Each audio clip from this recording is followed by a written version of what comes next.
I guess, kind of going off of what you said, a question I've had is, how do we know what was originally written actually happened that was true? How do we know it's not just stories and just like people making up stuff, I guess? Yeah, because we weren't there, correct? Yeah. So let me read some verses for you. It's going to be even way better than the explanation I can describe with my words.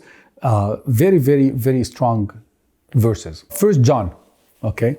1 John chapter 1, verse 3.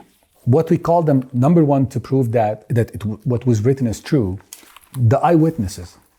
As I said, they were writing things at their lifetime. 1 John chapter 1, verse 3. We proclaim to you what we ourselves have actually seen and heard, so that you may have fellowship with us. And our fellowship is with the Father and with His Son, Jesus Christ. So we walked with Him, we heard Him, we saw Him. We're telling you what we exactly examined. Luke is saying the same thing in his Luke chapter 1, for example, verse 1 to 4, very famous verses. Many people have set out to write accounts about the events that have been fulfilled among us. They use the eyewitness reports. That's what we're discussing. Eyewitness reports circulating among us from the early disciples, having carefully investigated everything from the beginning. And Luke was very, very accurate guy, very historical guy, accurate guy, writing really everything in details. I also have decided to write an accurate account for you. Most honorable, he's talking to Theophilus, so you can be certain of the truth of everything you were taught. We read the same thing about Peter also in 2 Peter. So this is John, Luke, and 2 Peter chapter 1, verse 16. For we were not making up clever stories. We're not faking this. When we told you about the powerful coming of our Lord Jesus Christ, we saw His majestic splendor with our own eyes. So eyewitnesses telling me that they were at this event. We saw that Christ, we heard Him saying that saying, we saw Him doing this kind of stuff. We're writing you in detail what we saw because we were with Him. So eyewitnesses. That gives credibility, not just by itself, but it's one of the evidences that tells me how reliable is this, because it's coming from the people who lived in that exact same time. Okay. Number two, and this is really good for me. Personally, I love that they appeal to the knowledge of the listeners. What they are saying, what they are sharing, what they're writing about, they are appealing that kind of saying back to the listeners. What do I mean by that? We read this, for example, in Acts, okay? In the book of Acts, chapter 2, verse 22. You remember Peter was preaching one of his first sermons, okay? And 3,000 people came to Christ because of that? How? Listen to this verse. People of Israel, listen. God publicly endorsed Jesus, the Nazarene, by doing powerful miracles, wonders, and signs through Him, as you well know. You guys know what I'm talking about. And that, when I study the Bible, that I can understand that it's easy. It was easy for 3,000 people to come to Christ because Peter was telling them something they themselves heard and saw. Peter wasn't talking about something and really pushed hard to convince them. No. What I'm telling you about, you were there. You saw Him with us. You heard Him with us. You saw Him on the cross. Yeah. So I'm not talking to you about saying that for the first time you're hearing. He's appealing back to their knowledge. So if I'm saying that what I'm saying is wrong, the people will oppose what Peter is saying. No, Peter, you're lying. This didn't happen. No, it didn't. It did. That's not what in the Bible or in the history. Even from people outside of the Bible, like Josephus, a historian guy. He was talking about, there was someone named by Jesus, came and died. On the third day, He rose again from the dead. So he's appealing back to the knowledge. I'm not just telling someone in his ears, no, you were there. So that's very important. Number 3, a lot of people would die, but they will not die for a cause they believe that this cause is a lie. No one is willing to risk his life for a lie unless he believes that this lie is true. When I see the way that these disciples, the way they died all the way, kind of like, no, guys, we don't care. This is really what happened, and we are willing to sacrifice our own life all the way to the end just to tell you what happened. That's because they believed in what they are saying. You got that? Look at the way that the disciples did. Peter, for example, was crucified upside down in Rome. Andrew was crucified on an X-shaped cross in Greece. James, the son of Zebedee, was beheaded by King Herod in Jerusalem. John was the only disciple, just died naturally, but he was exiled to the island of Patmos. Philip was crucified in Hierapolis, modern day now like Turkey.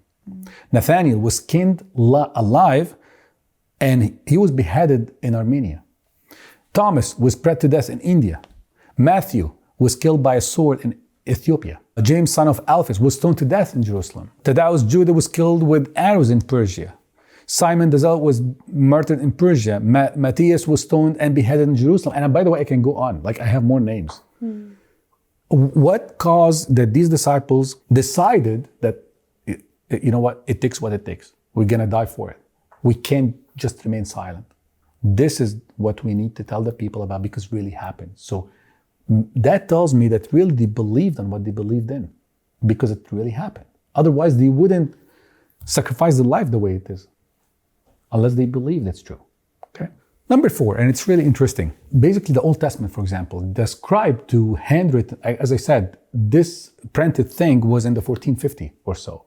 So back at that time, there was like a scribe hand copying the manuscripts.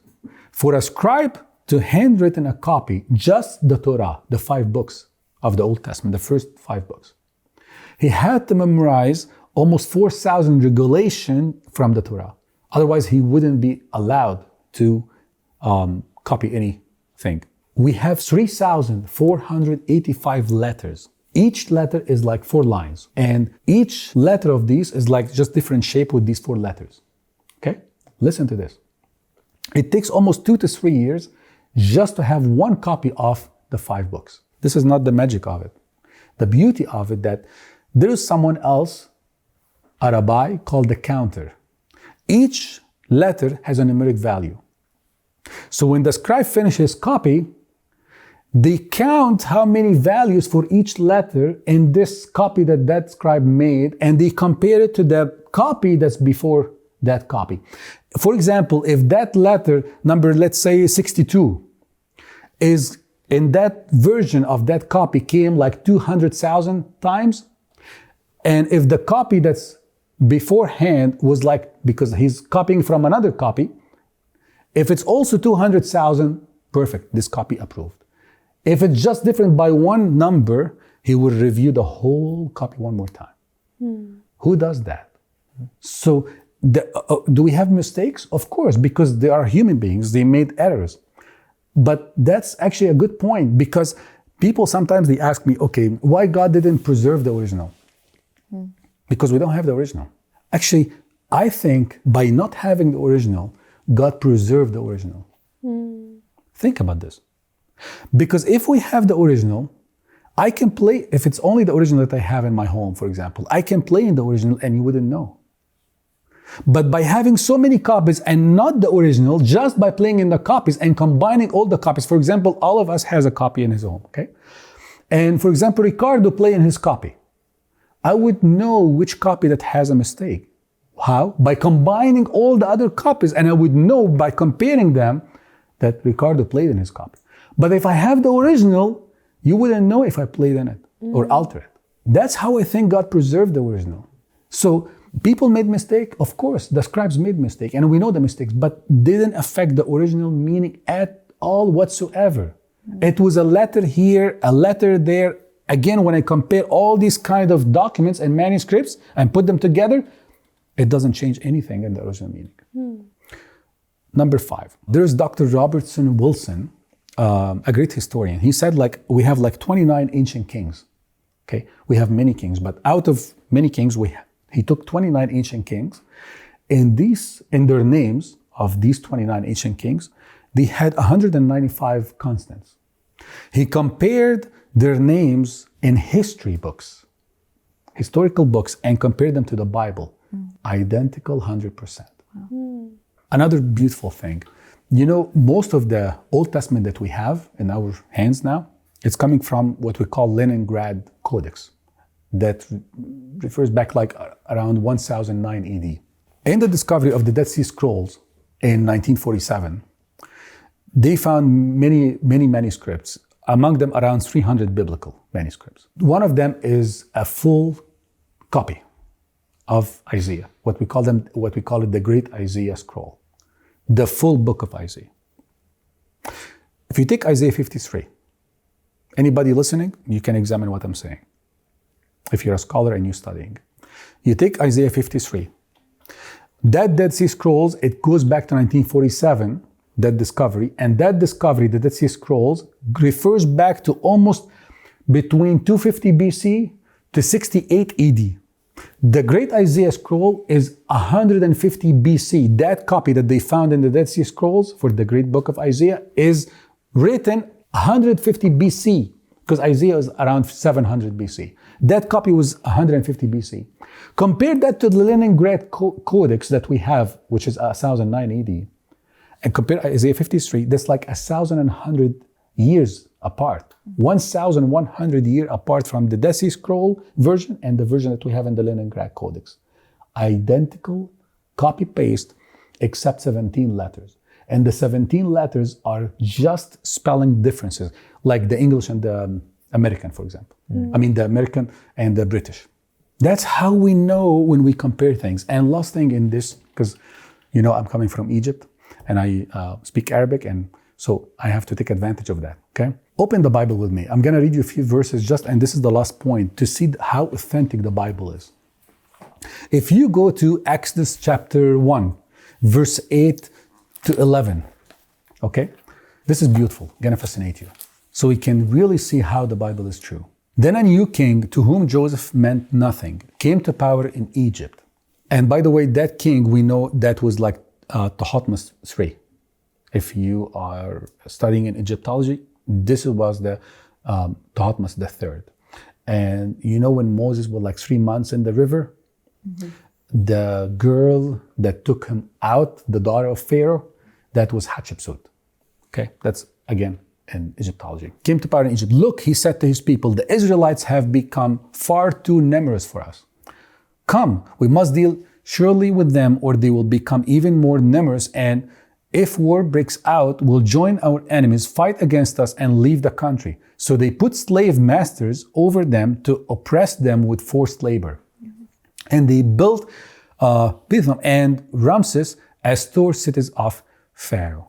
In the tomb of that Thutmose III, they found paintings showing Semitic people carrying straw to make bricks. And that's, you can go to Egypt and you can find it. Wow. In the tomb of Thutmose III. Look at this as well. Look at Exodus 5. I'm going to read from Exodus a bit, okay? Because it happens mainly in Egypt or around this area. Exodus 5, verse 6 to 8. That same day, Pharaoh gave this order to the slave drivers and overseers in charge of the people.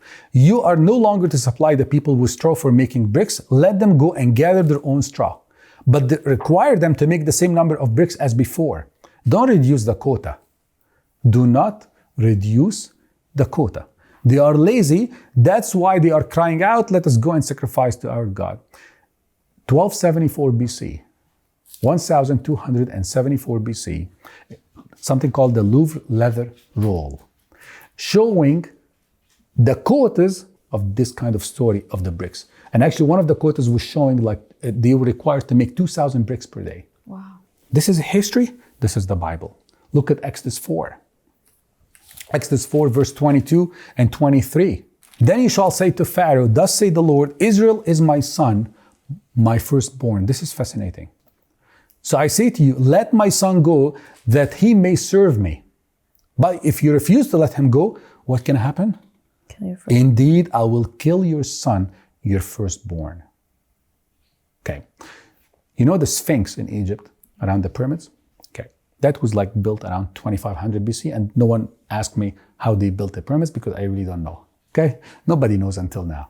But in the Sphinx, at the bottom of his paws, there's like kind of a stela. If you go to Egypt, I encourage you to do so, you're gonna see that. At the bottom, between the paws, there's a stela that Amenhotep II added in around 1400 something, okay, BC.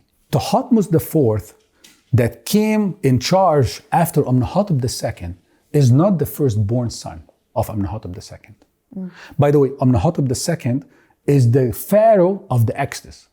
You know the story of the Exodus, okay, of Israel outside of Egypt, to go out of Egypt. The pharaoh at that time that Moses was like in discussion with him several times in Exodus 3 and 4, that was Amenhotep II. We know from history that after Amenhotep II, usually is the firstborn son that take over after the father. History shows that is Thutmose IV is the second son, and he's the one who took over. Where is the first son? He died. If you go in the tomb of Amenhotep II, you'll find his mummy in a room, and beside his room, there is another room having his firstborn son, and his name is Wabenesu. And by the way, he died almost at the age of 15, 16. So that plague he's talking about in Exodus 4, verse 22 and 23, it shows that this, because of the plague, most probably. I'll give you one more. In Exodus 3, open Exodus 3, verse 15. Moreover, God said to Moses, thus you shall say to the children of Israel, the Lord God of your fathers, the God of Abraham, the God of Isaac, and the God of Jacob has sent me to you. Listen, this is my name forever, and this is my memorial to all generations. You remember when he said, Yahweh, I am who I am? Okay. In the 1400 BC and the 1300 BC, they found an Egyptian temple in modern day now, Sudan, an inscription of the nomen of Yahweh. Wow. So it's fascinating when you compare the Bible, how authentic, when you compare this with the history and you combine all of the manuscripts, everything I was discussing with you guys to show how authentic the Bible is. It's really coming from the original. It's fascinating. Just because I remember that now someone asked me, how do you know that the Pharaoh of the Exodus was actually Amenhotep II? I don't know if you know this, but they were looking to see proofs or evidence for the Exodus because some people said, no, that story didn't happen. No Israelites were out of Egypt because they were looking in the 1200s BC. And of course, they couldn't find any evidence because the Exodus happened in the 1447 BC, what we believe. How did I come up with this number, or many theologians became certain with that number? Because what came in 1 Kings. Open that verse with me, please, if you don't mind. And I'm going to end with this. 1 Kings chapter 6, verse 1. This is how important to show us that it's very crucial to read our Bible. And we really study it well.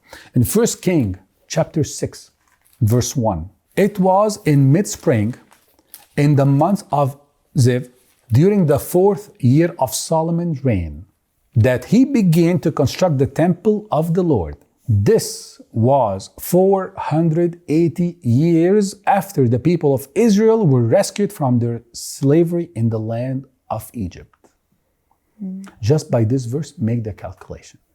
If you make the calculation, Solomon, we believe he reigned 971 BC. 4 years, as he's saying in that verse, during the 4th year of Solomon's reign. So that's going to come to 967 BC. 480 years plus this number, 480, it will give you 1447 BC. That's exactly were rescued from their slavery in the land of Egypt. 1447 was the time of the Exodus, and that was the king or the pharaoh at that time, Amenhotep II.